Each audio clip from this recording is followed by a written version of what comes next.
সকাল সকাল বের হয়ে পড়েছিলাম একটা গন্তব্যস্থলে। আর যাচ্ছি অনেক দূর। আজকের ব্লগটা শুরু করছি। আসসালামু আলাইকুম। আমি ঢাকায় গিয়েছিলাম আমার কিছু প্রয়োজনীয় কাজে। তো যাওয়ার আগের মুহূর্ত থেকে শুরু করে কি করলাম না করলাম অবশ্যই এই ব্লগটাতে দেখতে পাবেন। আর আ যেহেতু যাচ্ছি আর ঢাকায় যেয়ে আমার যেহেতু কাজ করতে হবে, তো অনেক কাজ বাকি। এই তো ঠান্ডা আসলে সকাল, সকাল ঠান্ডা পড়ে গিয়েছে ঢাকায় যাওয়ার আগেই। মানে আমি যেহেতু গ্রামের দিকে থাকি, তো ঢাকায় যাওয়ার আগে আমার দেখা গেছে যে ঠান্ডা লেগে গিয়েছিল। তাই হচ্ছে গিয়ে আমি চাদরটা মুড়িয়ে বের হয়ে গিয়েছি। ভোর সকালবেলা। খুবই সকাল ছিল তখন। আর রাস্তাঘাট তো তখনও ক্লিয়ারই ছিল। যাই হোক, যাচ্ছি এখনো বাসার রাস্তাই শেষ হয়নি। বাসার থেকে বের হয়ে এই যে টিকেট নিয়ে আসলো আমার হাসব্যান্ড। তো আমাকে বিদায় দিচ্ছে। বিদায় দেওয়ার পরে আমি উঠে পড়লাম বাসে। বাসে এক পাশে বসেছিল লোক। খুব আনইজি হচ্ছিল। তারপরেও চেষ্টা করছিলাম একটু ক্লিপস নেওয়ার। তো যেতে, যেতে দেখছিলাম এত সকাল কখনই একা ট্রাভেল করা হয়নি। যাচ্ছিলাম তো যাচ্ছিলাম। যাই হোক, এই তো ঢাকা শহর, জ্যাম যাকে বলে। ঢাকা শহর মানেই হচ্ছে জ্যামের শহর। আগে আমার ঢাকা শহর প্রিয় শহর ছিল, কিন্তু এখন জ্যামের কারণে তা প্রিয় থেকে অপ্রিয় হয়ে যাচ্ছে। কারণ জন্মভূমি বা জন্মস্থান সবারই প্রিয় হয়। আমারও তাই একটা মাতৃত্বের টান আছে। যাই হোক, বাসে করে আমি এক বাস ছেড়ে আরেক বাসে উঠে পড়লাম।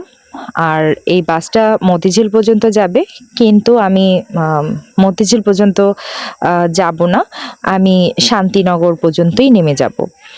তো এই যে রাস্তাঘাট কত দেখা যাচ্ছে যে ক্লিয়ার, কিন্তু এই রাস্তাঘাটটা হচ্ছে ভেতরে, ভেতরে ক্লিয়ার। কিন্তু মেইন রাস্তাতে যা তা অবস্থা। আর রাস্তার মাঝখানে, মাঝখানে বার্থডে কেকের মতো খুবলে নেওয়া হয়েছে বলা যায়। রাস্তার অবস্থা যা তা। এই তো আমি রিক্সা নিয়ে নিলাম শান্তিনগরে নেমেই। নেমে একটু ভিডিও করছিলাম, নিজেকে একটু ভিডিও করছিলাম। আর এই তো আমি তো সারাক্ষণ আমিই থাকতে চাই। ঘুরে ফিরে আমি আছি। আর এই তো যাই হোক, আরেকটু নিলাম ঢাকা শহরেও সবুজের অরণ্য দেখানোর জন্য। সবুজ মানেই আলাদা একটা শান্তি। কিন্তু ঢাকা শহরে গাছপালা খুবই কম। তাই অক্সিজেনও খুবই কম পাওয়া যায়।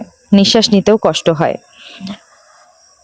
আমার প্রিয় শহর ঢাকা শহর।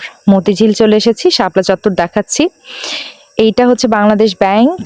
আর এই যে আমি যাচ্ছি আমার গন্তব্যস্থলে। তো ঘুরছি ফিরছি, দেখছি আশেপাশে কি শান্তি, শান্তি একটা ভাব। সব পরিচিত জায়গা, পরিচিত রাস্তা, মানুষগুলো অপরিচিত হলেও সেই মানুষগুলো মনে হয় যে কত পরিচিত, কত আপন।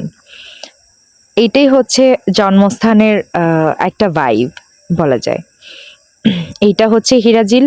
আমি এখানে দেখা যায় আমার পরিবারের ফ্যামিলি মেম্বার সবাইকে নিয়ে এসে খাওয়া-দাওয়া করি মাঝে, মাঝে যখন ঢাকায় থাকি। আর চললাম হনহন করে। হাইওয়ে দিয়ে তো রিক্সা চলছেই। মতিঝিল থেকে ইত্তেফাক মোড় পর্যন্ত তো দেখা যায় রিক্সা চলাচল করে। আর এই যে সিনেমা হল, আর এইখানে কিন্তু একটা মুভি চলছে। হ্যাঁ, স্ত্রী 2 সেই মুভিটা চলছে। তো আমার ইচ্ছে করছিল যাই একটু মুভি দেখে যাই। কিন্তু আনফরচুনেটলি আমি মুভি তো দেখতে পারবো না। কারণ গিয়েছি তো অনেকগুলো কাজ নিয়ে। যাক, চলে এসেছি দেখতে দেখতেই মানিকনগরে চলে এসেছি। আর এই তো আমার স্কুল, প্রাণপ্রিয় স্কুল, আমার school Maniknagar model high school চলে এসেছি। আর অনেক দিন পর এসেছি। এই নাসির ভাই আমি ছোটবেলা থেকেই নাসির ভাইকে দেখে এসেছি, যাকে আপনারা দেখতে পাচ্ছিলেন যে হাতে একটা লাঠির মতো নেওয়া। আর স্কুলে ঢুকেই না একটা শান্তি শান্তি লাগছিল। আর সেই সাথে সামনে দেখা যাচ্ছে বারেক স্যার আছে।